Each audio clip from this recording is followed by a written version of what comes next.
Back. Oh my gosh. I guess we talked a little too much um, about uh, tinfoil hats, right? So it looks like I'm just waiting to see if everybody can see me.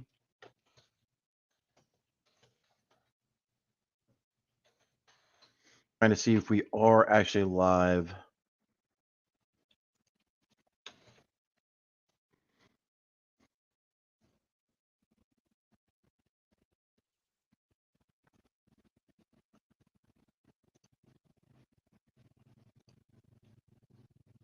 And I'm not seeing this. Okay. Stephanie Strauss says you can see me, but we're not seeing.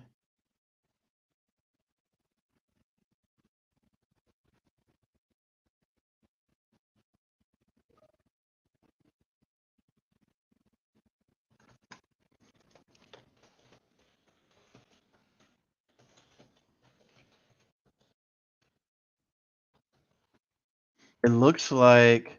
Sorry, everybody. We're trying to fix it. We're trying to fix it. So those who um, those LinkedIn, thank you so much for tuning in. I'm trying to figure out what's going on real quick, so bear with us a second. It was not an issue with the. Oh, it put this as unlisted. Holy cow! Privacy unlisted, public, save. Okay, I think I found it.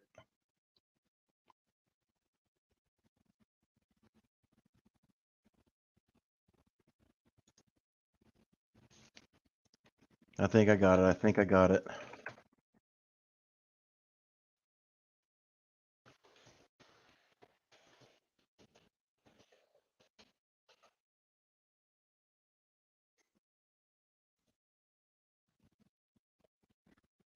All right. We are live on YouTube. We are live on LinkedIn. We are live on the internet. What a holy moly, moly, moly. Okay. All right. Um, that is crazy. So those who, you know, were messaging me, thank you so much.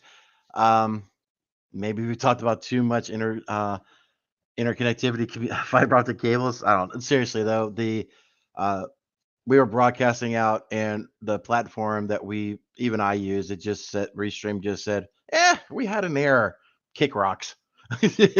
So it was that was interesting. But anyway, let me get things fired back up real quick. We won't talk about that one anymore. Um, we'll move on to the other stories. Um, let me get my screen share up and going again. Thank you so much to everybody. I see 37 still here.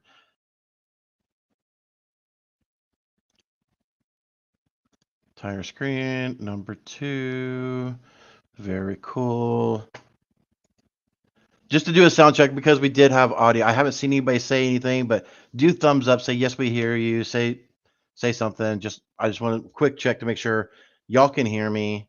Everything sounds good. Can y'all hear the wonderful dolphins?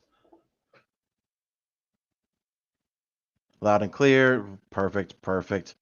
All right. With that said, we will move forward. Thank you, Dr. Jared Ozier, and Kimberly can fix it in the mod chat for letting me know. We will carry on with the stories. Trans rights hacktivists steal Fort Worth's data. The city of Fort Worth, Texas has confirmed that threat actors gained unauthorized access to its data in an incident discovered on Friday. A group named SiegeSec has claimed responsibility for the attack and issued a statement saying, quote, Texas happens to be one of the largest states banning gender-affirming care, and for that we have made Texas our target, end quote. The hackers say they used stolen admin credentials to access 180 gigabytes of data, including police reports, employee and contractor emails, internal documents, work orders, and employee lists. SiegeSec also claimed they have begun leaking the data via 10 different sites, though it is yet to be confirmed by authorities. I was asked to turn up the audio. Please let me know that works a little bit better when we get into the next story. Um, All I'm gonna, mm, I can get so triggered on this. So, all I'm gonna say is if you stand publicly about a specific topic or topics like Florida's government has, expect backlash. Whatever your views are, if you're openly communicating on that, you know, it's yeah. Anyway, I'm gonna step away from that one. I don't I don't feel comfortable talking about that too much. Cyber thug Plugwalk Joe gets 5 years in prison. The 24-year-old from the United Kingdom, Joseph James O'Connor, who participated in the July 2020 Twitter hack, has been sentenced to 5 years in a U.S. prison and will need to forfeit $790,000. O'Connor, who operated under the alias Plugwalk Joe, hacked numerous high-profile Twitter accounts to tweet out a Bitcoin scam. Additionally, O'Connor pleaded guilty to separate cyberstalking and crypto theft charges enabled by a years-long SIM swapping campaign. After serving his 5-year sentence, O'Connor will have to serve 3 years of supervised release. And that does it for today. All right. So yeah, I mean this is a tale as old as time, right? I mean, social media platforms, you're going to have those social engineering events. You're going to have the SIM swapping. It's good to see people actually um, paying the price for some of this stuff, right? It was a short flash, their quote unquote 15 minutes of fame. Um, so being a participant in it, it's it's good to see someone, paying for the damage that was done.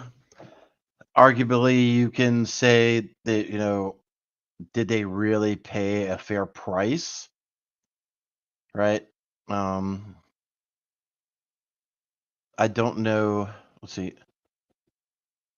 Press involves the exploitation of nearly. So he stole 800K. Did it say in here, if I overheard it, they have to pay that entire 800K back? Most of the time, you always see like a fraction. So they found him stealing 800K, and if I'm reading this right, he admitted to SIM swapping attacks that valued at more than 1.6 million.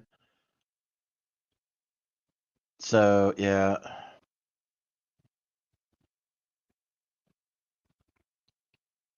To prison term of 3 years was ordered to pay. So he had to pay. Okay, so he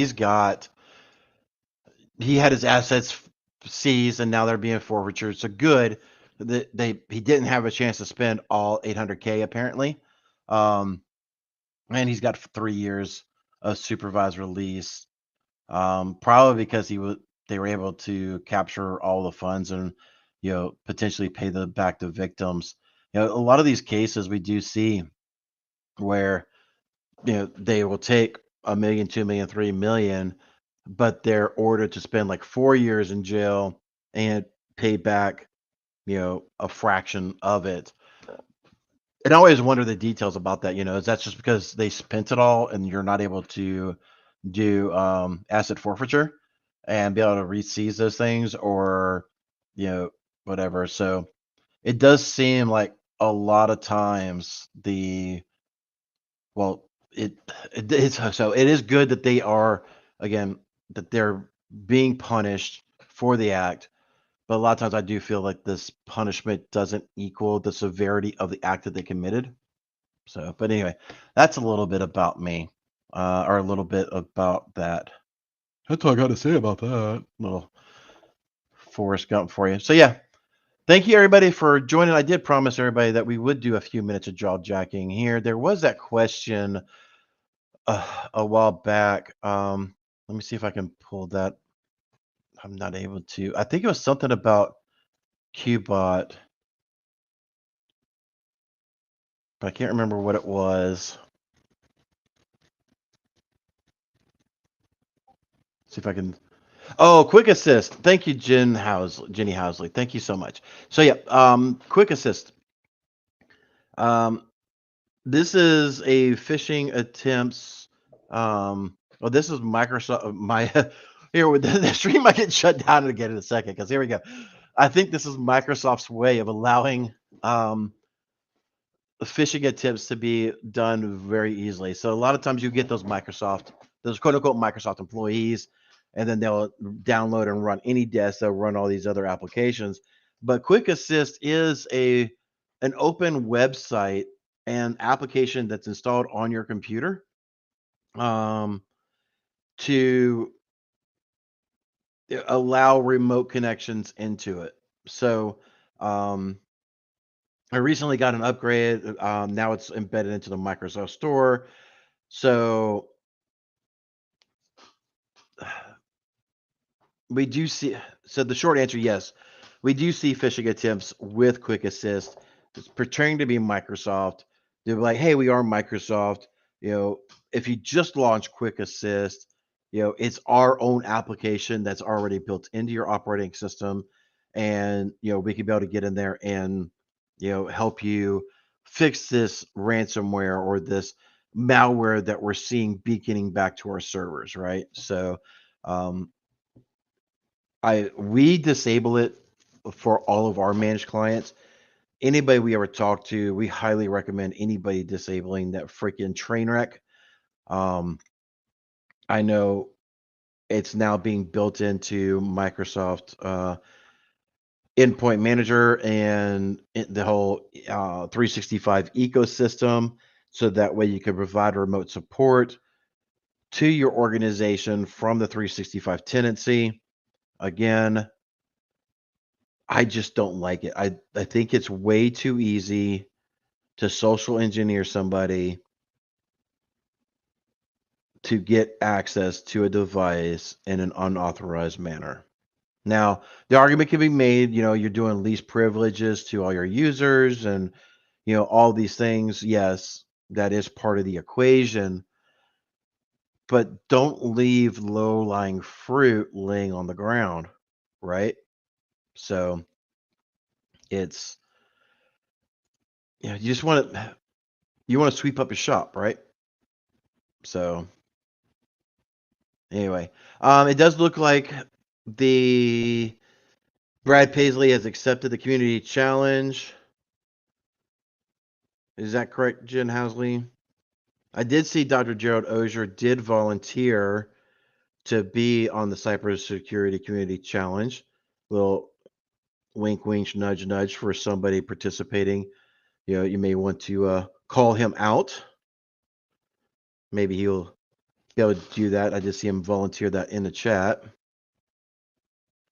Perfect. So Billy Presley, Presley. Sorry. So Billy, glad to see you on. Look forward to seeing you on the Simply Cyber Community Challenge later today. Go to LinkedIn, find him, read more about his story, read about Georgia's story that we posted in the first stream. With that, we are getting close to the top of our. I do appreciate everybody being here.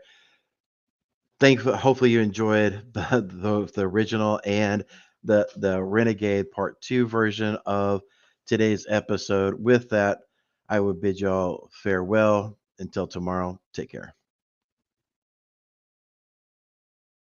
There once was a kid whose passwords laid across all sites. They were the same, a criminal, then found their fame by taking that data to go.